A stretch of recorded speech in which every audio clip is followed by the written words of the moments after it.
Students, स्वागत है आप सभी का गौतम क्लासेस में।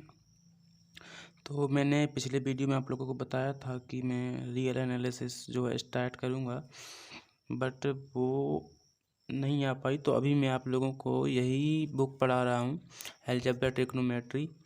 तो इसी से मैं स्टार्ट कर रहा हूँ। ये आपका फर्स्ट पेपर है। तो आज हम लोग सीक्वेंस से स्टार्ट करने वाले हैं। आपको डिटेल में बताने वाला हूँ सीक्वेंस। आपको बिल्कुल कहीं पर भी समझ ना आए तो आप कमेंट में पूछ सकते हो, बट मैं ऐसा छोड़ूंगा नहीं कि आपको कहीं पर समझ में ना आए। तो सबसे पहले आप लोगों को कुछ मैं चीज़ें यहाँ पर डिस्कस करना चाहता हूँ। तो आप लोग कुछ चीज़ें हैं जो यहाँ पर नोट कर लें। आप लोग चाहें तो इसका स्क्रीनशॉट भी ले लें, क्योंकि ये आपको आगे भी काम आने वाली हैं। तो अभी आपको यहाँ पर कुछ सिंबल्स दिख रहे हैं और इनकी मीनिंग साइड से लिखी हैं। तो ये कुछ बेसिक कॉन्सेप्ट होते हैं जो कि आपको समझने में ज़रूरी होते हैं। तो आप लोग इसका एक बार स्क्रीनशॉट ज़रूर ले लें, क्योंकि यहाँ पर कुछ जैसे नंबर होते हैं। तो जैसे C0 है, R0 है, set of non zero real numbers. I positive होता है तो पॉजिटिव इंटीगर, और I set of real number and natural number. तो ये आपको वैसे 12th 10th में भी पढ़ाया जाता है, बट यहाँ पर थोड़ा ज़्यादा डिफरेंस नहीं होता। यहाँ पर +0 का अंतर हो जाता है जो कुछ है। तो आज हम लोग डिस्कस करेंगे सीक्वेंस। तो सीक्वेंस आप लोगों ने जैसे पहले से ही जानते होंगे थोड़ा बहुत, तो अगर नहीं जानते हो तो चलिए मैं आपको बता देता हूँ। तो सीक्वेंस आप लोग जैसे समझ सकते हो कि हम कह सकते हैं कि सीक्वेंस को एक प्रकार से हम कतार कह सकते हैं। जैसे सीक्वेंस, तो इसे अगर हम हिंदी में डिस्कस करें, जैसे कहें तो इसे अनुक्रम कहते हैं हम, अनुक्रम। अब सीक्वेंस में जैसे हम आपको बताएं, जैसे यहाँ पर एक इक्वेशन फंक्शन होता है, जैसे f such that n tends to r।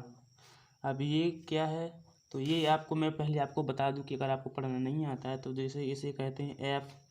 f का मतलब होता है फंक्शन, क्या फंक्शन। और ये आपको जो 2 डॉट दिख रहे हैं तो इन्हें कहते हैं सच दैट। ये चीज़ें आप लोगों को वैसे ही पता होगा, लेकिन मैं बेसिक से पढ़ा रहा हूँ। अगर आपने 10th 12th में भी नहीं पढ़ी है तो भी आपको इजीली समझ में आ जाएगा। और अभी आपको मैंने बताया था कि n क्या है, तो n है हमारा यहाँ पर नेचुरल नंबर।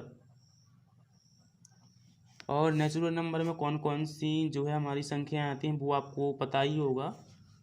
और इसके बाद r क्या है हमारा, r है रियल नंबर।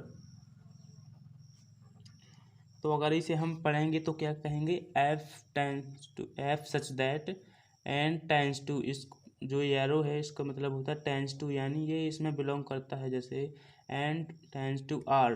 तो अब इसको मतलब इसे क्या कहेंगे, इसे सीक्वेंस कहते हैं। अगर यहाँ पर हम डेफिनेशन देखें जैसे, तो यहाँ पर डेफिनेशन आपको ज़्यादा कुछ समझ में नहीं आएगी, बट मैं आपको वैसे ही समझा देता हूँ। जैसे यहाँ पर लिखा है, let S be any non empty set a function whose domain is the set n of natural number. मैंने आपको बताया कि जैसे n जो है वो नेचुरल नंबर का एक डोमेन है या सेट है, and whose range is the subset of s।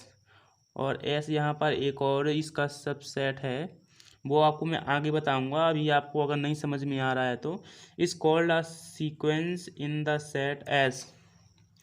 तो अभी यहाँ पर एक और डेफिनेशन है, चलिए वो भी डिस्कस कर लेते हैं। जैसे in other words a sequence in a set S is a rule which assign to each natural number a unique element of S. अब इसके कहने का मतलब है कि जैसे मैं आपको यहाँ पर बता देता